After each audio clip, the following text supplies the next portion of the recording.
Bonjour à tous. Un compte-rendu d'un atelier que nous avons mené dans notre équipe de recherche et qui fait suite à l'atelier Lire en recherche à l'heure des LLM. Ici, il s'intitule Écrire en recherche à l'heure des LLM. On va imaginer la situation très actuelle, en tout cas depuis novembre 2022 et l'arrivée des GPT, des robots conversationnels, d'un prof qui donne un travail à la maison de production de texte qui va désormais être jugé pas très difficile par les étudiants qui vont possiblement prendre un robot conversationnel, indiquer la requête donnée par l'enseignement à ce robot, qui va produire un texte qui fait le job, peut-être du point de vue de l'étudiant, mais qui, à la déception de cet étudiant, a un style que les anciens vont juger artificiel. Alors les anciens, c'est ceux qui ont l'habitude ou la capacité à écrire par eux-mêmes des textes structurés. Alors, comment détecter qu'un texte a été généré par une IA? Il existe des outils, bien sûr, j'en liste certains ici, mais vous êtes sans doute conscient que ces outils ne sont jamais 100% fiables et peuvent produire des faux positifs ou des faux négatifs. Donc, de manière plus intéressante, peut-être plus profonde, cette situation de l'élève qui utilise des robots pour produire des textes amène à la question du style. Alors, le style, en contexte linguistique ou littéraire, ça désigne la manière particulière dont une idée est exprimée. Donc, c'est la forme que prend un contenu indépendamment de son fond. Donc, on a quelques éléments constitutifs ici du style, le vocabulaire, la syntaxe, le rythme, le ton, les figures de style, la structure argumentative ou narrative. Et en fait, ces éléments sont innombrables. Quel est le style de base des IA? On va avoir des formulations neutres et très polies, peut-être parce qu'ils ont été entraînés sur des corpus anglo-saxons auxquels en France on est moins adapté, ces structures un petit peu neutres avec une manière d'exprimer les opinions qui sont peut-être moins directes. Également un vocabulaire générique bien structuré, une absence d'émotions personnelles ou d'expériences vécues, des répétitions de structures syntaxiques, des expressions toutes faites qui reviennent très souvent, et puis des réponses trop équilibrées ou trop parfaites, pas de digression, pas de nuances inattendues, et enfin des références floues, les fameuses hallucinations des IA, voire des références inexistantes. Alors, donc, sachant que ces éléments de style sont innombrables, il peut être intéressant, c'est ce que nous avons proposé pendant cet atelier, de prendre quelques exemples pour travailler ces questions de style. Alors, comment choisir ces exemples? Eh bien, en sélectionnant des auteurs dont on apprécie le travail. Alors, le sous-entendu, c'est que pour apprendre à écrire, eh bien, il faut d'abord lire. Il faut d'abord savoir lire pour pouvoir écrire dans le domaine de la recherche, pour apprécier justement des structures de style et donc d'auteurs qu'on va particulièrement apprécier. Donc là, il s'agit d'une lecture qui est différente de la lecture dont on a parlé dans le précédent atelier. Il ne s'agit pas de lire pour lire entre les lignes, mais lire pour voir les ficelles d'écriture. Donc on peut relire un même article en recherche pour différents usages, différents propos, pour lire ce qui n'a pas été fait, c'était l'objet du précédent atelier, ou pour voir la manière dont les éléments de contenu sont agencés les uns par rapport aux autres, exprimés, articulés, discutés, etc. Alors on va considérer un exemple particulier pour nous qui sommes physiciens de formation. C'est Richard Feynman, un physicien très célèbre qui a eu son prix Nobel, qui a, en plus d'avoir produit des travaux de recherche tout à fait reconnus en tant que prix Nobel, a aussi produit des ouvrages d'enseignement de la physique, ce qui n'est pas le cas de tous les prix Nobel de physique. Alors ces ouvrages, on a la chance qu'ils soient dans les rayons ou peut-être dans les magasins de la BU. Et il existe même des versions bilingues avec la version française, la version anglaise et la version traduite en français. Le cours de mécanique quantique notamment était particulièrement intéressant. Il a aussi fait des cours sur les parties informatiques, alors qu'il a travaillé à une époque qui était vraiment la naissance de l'informatique, mais donc ces cours sont particulièrement profonds. Et puis on le voit, une pensée originale aussi qui tourne vers la philosophie. What do you care about other people think? Donc un aspect plus d'une expression personnelle. C'est un penseur et un chercheur très influent de la seconde moitié du XXe siècle, aussi par son attitude par rapport à la connaissance et la manière de la transmettre. Alors, il se trouve que Richard Feynman, en plus de tous ses travaux, avait un style particulier dont on peut trouver les éléments un petit peu théorisés. En tout cas, il l'exprime en tant que tel. Notamment, son rapport à l'enseignement n'était pas juste un rapport d'une activité d'enseignement qu'il faisait en parallèle de sa recherche, mais il avait ce propos: If you can't explain it to a freshman, you don't understand it. Ça veut dire, si vous ne pouvez pas expliquer ce que vous faites en recherche à quelqu'un qui est un pur novice, ça veut dire que vous n'avez pas véritablement construit. Donc, écrire en recherche comme si on enseignait à un débutant, et donc s'efforcer d'être le plus simple et compréhensible possible, éviter tout jargon, surtout s'il masque une pensée qui est creuse. Et utiliser également des exemples concrets, des analogies intelligentes, et toujours vérifier que l'on comprend vraiment ce que l'on écrit. Voilà le style de Feynman, donc, qui est le style d'un chercheur qui est pédagogue, d'où son travail à la fois en recherche et aussi sa production d'ouvrages pédagogiques issus des cours qu'il avait lui-même donnés. Alors, ça a été une grande source d'inspiration pour notre équipe de recherche, notamment la chaîne YouTube que l'on développe, pas uniquement pour but de promouvoir ce que l'on fait, mais c'est une manière pour les étudiants, finalement, qui développent des nouvelles compétences, de pouvoir les partager très rapidement avec les autres, et donc de vérifier qu'ils peuvent les expliquer de manière simple, compréhensible par d'autres. C'est une manière de vérifier qu'ils ont bien compris, finalement, ce qu'ils avaient fait dans le cadre de ce travail de recherche. C'est le principal objectif de cette modeste chaîne YouTube. Alors, à l'heure des LLM, eh bien, un exercice auquel on peut se prêter et qu'on a fait pendant cet atelier, c'est d'utiliser les LLM pour essayer de comprendre le style. Alors, comment faire ça? Eh bien, on va faire une requête d'analyse de style auprès d'un LLM. Alors, on peut par exemple utiliser un texte de Feynman. Alors, il se trouve que les textes de Feynman sont disponibles en livre dans les bonnes bibliothèques universitaires, mais également, c'est le cas pour cet auteur-là, eh bien, tout le cours de Feynman est disponible sur ce site web. Et donc, on va pouvoir, eh bien, ici, aller voir ce que l'on a fait avec le texte de Feynman. Donc, par exemple, ici, je suis allé regarder lors de l'atelier si je reviens en arrière, vous avez ici, par exemple, le volume 1 des leçons de physique. Donc, si vous remontez encore ici, vous avez tous les volumes de physique, volume 1, volume 2, volume 3, etc. Tous les enregistrements, des photos. C'est vraiment très riche comme ressource. Donc, on va aller dans le volume 1. Et dans le volume 1, on va aller voir le chapitre sur la conservation d'énergie. Et donc, vous avez ici la copie du texte que vous retrouverez dans l'ouvrage. Alors, qu'est-ce qu'on voit ? On voit d'abord un titre qui se met sous forme d'une question, donc qui va nous engager, qui va avoir une certaine...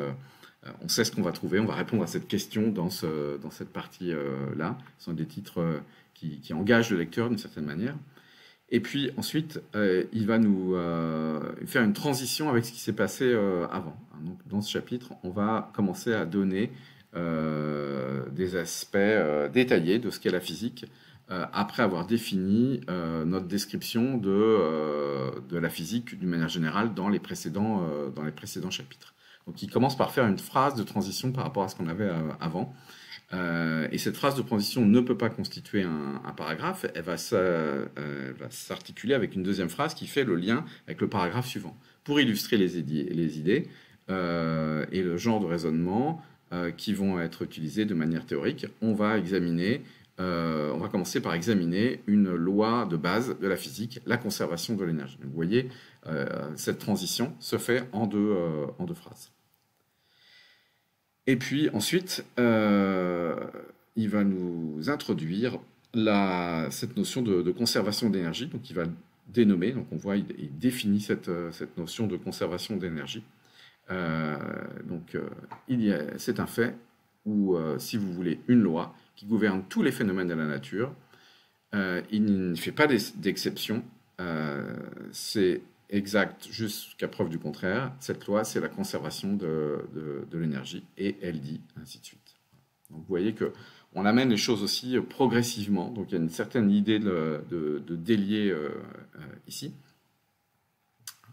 Et puis si on regarde dans le paragraphe suivant, on va voir que une des ficelles de Feynman, qui est d'ailleurs une ficelle très souvent utilisée en physique, un peu d'expérience de pensée, qu'on retrouve chez de nombreux auteurs. Galilée faisait des expériences de pensée, Einstein faisait des expériences de pensée. Et donc Feynman ici fait des expériences de pensée, mais dans un cadre pédagogique. Ici, il imagine un enfant qu'il appelle Denis la menace, et etc. Il va nous raconter tout un tas de choses. Et on voit qu'il va relier cette anecdote avec cette loi de conservation de l'énergie. Il va filer son analogie tout au long dans son style particulier. Voilà pour ce paragraphe. Alors, ce que j'ai fait, c'est que ici, j'ai copié dans un moteur de recherche que vous reconnaissez, ChatGPT, eh bien le texte le paragraphe qu'on vient de voir de Feynman, hein, vous le reconnaissez ici, analyse le style de ce chapitre, we begin our more detailed study of the different aspects of physics, etc. Et puis, je lui ai demandé d'analyser le style. Donc, ce passage, extrait du chapitre sur la conservation de l'énergie de Feynman. Donc, Feynman étant très connu, le robot reconnaît automatiquement qu'il s'agit du style de Feynman, et donc analyse ce paragraphe tout en s'appuyant sur peut-être ce qui est connu de Feynman. Donc, un style pédagogique et accessible, hein, donc des analogies enfantines, utilisation d'analogies concrètes et narratives, hein, donc c'est-à-dire qu'il y a un lien avec les aspects théoriques dans ces aspects d'analogie, un ton vivant, presque théâtral, donc il s'adresse à son lecteur, hein, comme s'il lui parlait, donc c'est une manière d'engager le lecteur à nouveau. Et puis, il y a une rigueur qui est masquée sous la simplicité, sous des dehors familiers. Feynman est mathématiquement rigoureux, il introduit une formule, il ajoute des termes correctifs qu'il va faire apparaître par inférence. Et donc, il est dans une logique de pédagogie, de démystification de la science. Cette honnêteté intellectuelle est typique de son style, il cherche à détruire les illusions de compréhension au profit d'une vision plus juste et modeste de la science. Donc, on retrouve ici des éléments, effectivement, clairs, directs, concrets, narratifs, imagés, didactiques, etc. Voilà, alors ici, eh bien, je retourne sur mon PowerPoint.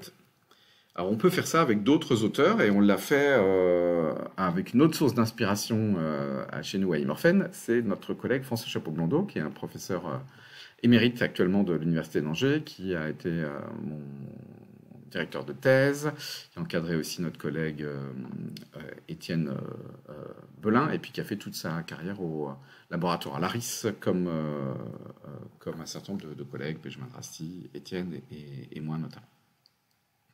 Alors, j'ai fait le même exercice, et je suis allé chercher, par exemple, ici, un article parmi les nombreux articles de notre collègue, en lui demandant d'analyser le style de cet auteur. Donc l'article, c'est un article que François a rédigé seul, qui s'appelle Stochastic Resonance for an Optimal Detector with Phase Noise. Et puis, le robot nous décrit un style académique rigoureux et formel, une démarche démonstrative pédagogique, un style analytique avec mise en avant de la nouveauté, des clartés mathématiques, un style impersonnel mais engagé dans la conclusion. Et donc une conclusion, un style de François Chapeau-Blondeau est formel, méthodique et démonstratif, combinant rigueur scientifique et clarté pédagogique. Il s'inscrit dans une tradition de communication scientifique sérieuse, tout en mettant en avant une contribution originale avec prudence et humilité. Et alors bon, là, du fait qu'on connaît notre collègue, on peut dire que c'est approximativement très exact ou très proche du style de François, qui a toujours fait très attention à ses écrits et à payer beaucoup d'attention aux articles et à toutes les productions scientifiques qu'il a pu faire sous un format écrit. Alors, qu'est-ce qu'on va pouvoir faire de ces analyses ? Qu'est-ce qu'on va pouvoir faire de ces analyses ? Eh bien, on va pouvoir une fois qu'on a analysé le style de ces auteurs, eh bien, pourquoi pas les utiliser pour faire un test de transfert de style. Alors, il est possible de réentraîner un modèle pour faire quelque chose de complètement automatique sous tout un corpus. Donc, on pourrait prendre, par exemple, tous les articles de François Chapeau-Blondeau et demander à ce que n'importe quel texte soit à la manière de l'ensemble de la production. Et puis, on peut également faire un prompt manuel, et c'est ce à quoi on s'est prêté ici. Donc, je retourne sur ce prompt où j'avais demandé l'analyse d'un article de notre collègue François Chapeau-Blondeau. Et puis maintenant, eh bien, j'ai chargé un écrit qui était en cours de rédaction au sein de l'équipe. C'est un chapitre de thèse d'un doctorant qui est en train de terminer sa thèse. Et donc, il va proposer une écriture à la manière du style de François. Donc, ce qui peut être intéressant pour un étudiant qui est en cours d'écriture, en ayant des références de style comme celle-là, c'est d'abord de passer par une écriture qui va lui être personnelle, et ensuite de voir l'écart qu'il va y avoir entre sa production et une production à la manière d'un auteur qui aura été sélectionné soit par affinité personnelle de l'étudiant, ou par conseil des encadrants ou du style développé dans l'équipe de recherche. Et alors évidemment, on peut faire cet exercice comparatif avec d'autres auteurs. Donc, par exemple ici, c'est ce que nous avons fait. On a repris le même chapitre et on l'a appliqué au style de Feynman.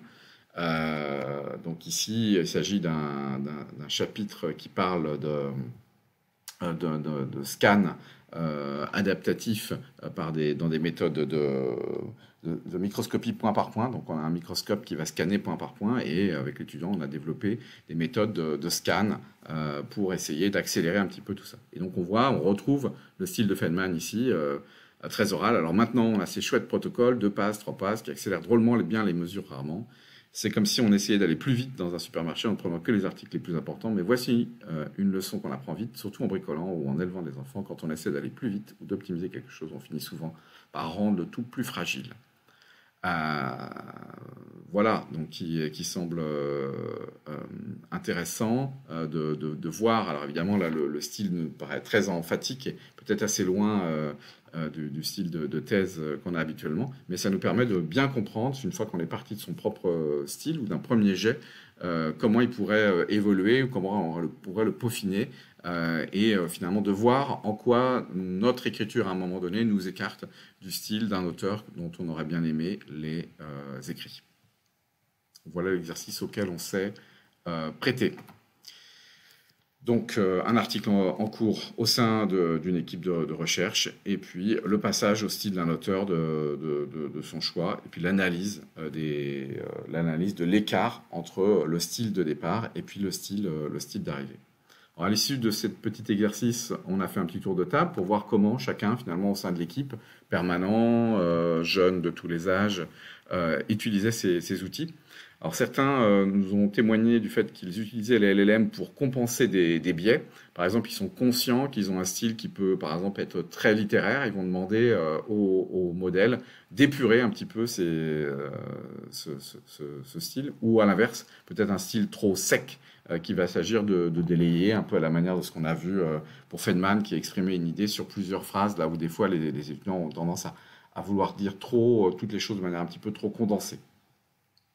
On peut aussi utiliser l'LM pour structurer les idées, donc indiquer de manière un peu en vrac ce que l'on veut, demander une structuration un petit peu académique, et puis ensuite relire et affiner jusqu'à ce que le texte veuille effectivement dire exactement ce qu'on voulait. Mais en aucun cas, finalement, un usage brut sans écriture ou sans réécriture. Et donc, c'était le résultat de notre propos qui nous a permis d'affiner ces questions de style. Pour finir, il peut être intéressant aussi de regarder quelques conseils de grands auteurs de la littérature pour apprendre à développer son style, d'avoir une pratique régulière de l'écriture, d'aller à l'épure, de trouver sa propre voix. On le voit pour les deux auteurs qu'on a analysés, François Chapeau-Blondeau ou Richard Feynman. On sent qu'il y a finalement un goût très personnel qui s'exprime, et donc à chacun de voir sa propre voix. Et puis de lire autant qu'on écrit pour justement s'inspirer de ces auteurs, enrichir son vocabulaire, donc pour faire évoluer ce style qui vient aussi avec le temps. Alors, on peut aussi regarder des conseils de philosophes ou scientifiques, viser la clarté absolue, la rigueur logique, des langages précis, le respect du lecteur et une humilité intellectuelle d'une certaine manière. Ce sont des choses qu'on avait déjà dans les valeurs de Feynman, mais d'accepter de simplifier, de corriger, d'écrire, de réécrire continuellement, là où certains étudiants pensent encore qu'ils vont penser très fort une fois dans leur tête et puis produire un texte clair. Et en fait, c'est ces itérations qui aident. Donc aujourd'hui, les LLM peuvent encore nourrir encore plus cette illusion, puisque on peut avoir une espèce de prompt vaguement clair, et puis avoir l'illusion qu'on a produit un texte clair en l'ayant passé dans un LLM, alors qu'en réalité, ce sont ces itérations, ces peaufinements qui vont faire style et qui vont valider que le sens est maîtrisé de bout en bout. Pour finir, une petite citation de Wittgenstein. Ce qui peut être dit clairement, et ce dont on ne peut pas parler, il faut le passer sous silence. Une erreur qu'on voit souvent avec les étudiants quand ils écrivent, c'est qu'ils oublient de donner un nom aux choses. Donc de formaliser les choses, c'est leur définir les notions. Une fois qu'on a défini les notions, c'est beaucoup plus facile de les faire échanger les unes avec les autres. Là où si on n'a pas défini les éléments, donc ça apparaît souvent en pipeline, dans les pipelines de traitement d'images, on a différentes étapes, et si on oublie de donner un nom à chacune des étapes, ça va être difficile ensuite de raconter par exemple les pipelines pour donner une illustration triviale de tout ça. Voilà pour ce modeste atelier d'écriture à l'heure des LLM, qui avait pour but donc finalement de travailler sur le style par des exercices itératifs. Merci pour votre attention.